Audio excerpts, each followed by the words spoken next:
Kita ke informasi lain, saudara. Korban kasus dugaan pelecehan seksual yang dilakukan oleh penyandang disabilitas dilaporkan bertambah menjadi 10 orang, 2 diantaranya yang resmi melapor, 1 laporan baru masuk kemarin di Mapolda NTB. Unit Pelayanan Perempuan dan Anak di Reskrimum Polda NTB menerima laporan seorang korban terkait dugaan pelecehan seksual.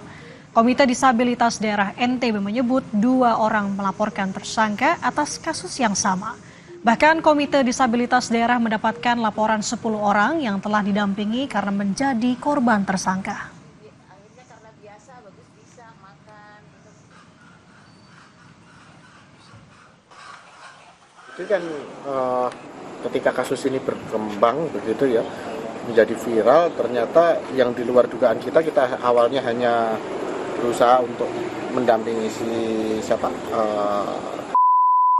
tetapi malah yang terbalik, masyarakat banyak memberikan informasi ke KDD soal adanya korban-korban baru yang totalnya sekarang ini sekitar 10-an korban baru yang sudah terdeteksi, kemudian berani ngobrol, apakah tetangganya atau apa yang menyampaikan, ada temannya yang menyampaikan, totalnya ada 10. Dan Selasa 3 Desember lalu, saudara, masa tahanan rumah tersangka telah berakhir dan polisi langsung memperpanjang lagi selama 20 hari ke depan.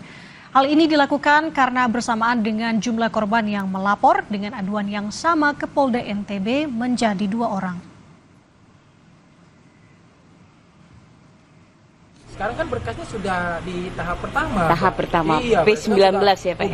Udah pemeriksaan, berarti kan udah diperiksa sebagai tersangka. Dan statusnya Agus sekarang kan tahanan kota.